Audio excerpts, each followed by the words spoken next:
Hey, welcome to Daily Devo. I'm Pat. Today we're going to talk about identity.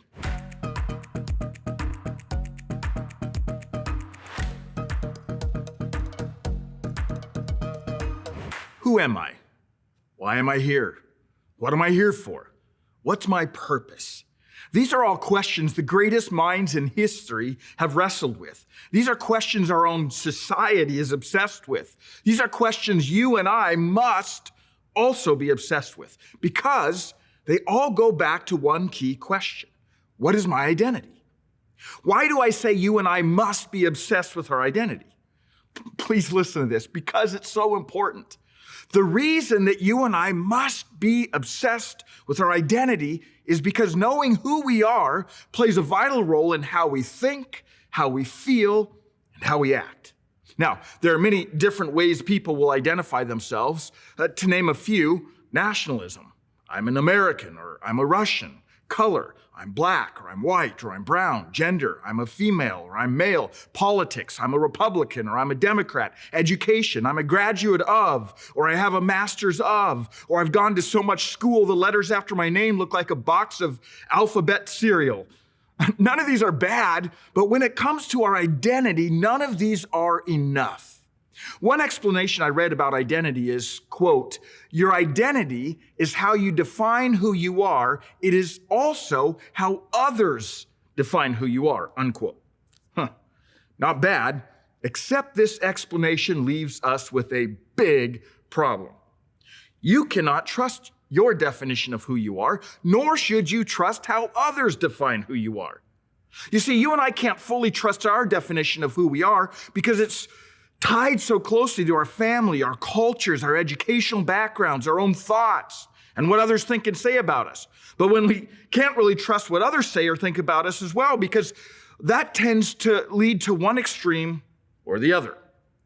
On one hand, we hear things like, you're not enough, you're not smart enough, you're not pretty enough, you're too old, you're too young, you're the wrong color, you came from the wrong family, you're a failure, you're an alcoholic, you're a drug addict, you're a porn addict, you're a fill-in-the-blank addict. People will tell you that you haven't, you shouldn't, you won't, and you can't.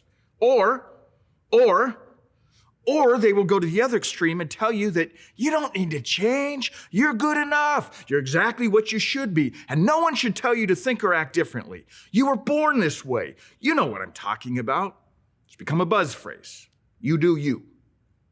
If identity is tied to how we think, how we feel, and how we act, then we better know who we are. But how? How do we figure out who we really are? If we can't trust our own definition of who we are, and we can't trust how others define who we are, then who do we listen to? Well, what if? This is just a crazy thought, but what if? What if we actually listen to what the one who created us has to say about our identity? Over the next few weeks, we're going to be looking at some key passages about our identity. Let me give you a hint of the glory we will experience with these reminders in these coming weeks.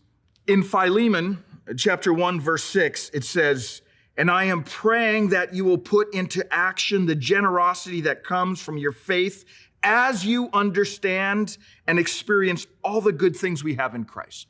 Let me read that again a little slower. And I am praying that you will put into action the generosity that comes from your faith as you understand and experience all the good things we have in Christ. That's exactly what we need to deepen our understanding of every blessing that belongs to us because we are in Christ. Do you see the tie to our identity? Do you see it? Oh, Jesus, help us get this. Right now, I want you to imagine a movie scene with one of those great pregame or halftime speeches. Cue up the emotional background music. Can you hear it? Now watch as the camera pans around the room and then focuses on you, and hear me as I say these words. Today, remember who you are. Remember whose you are. Because your identity is tied to how you think, how you feel, and how you act.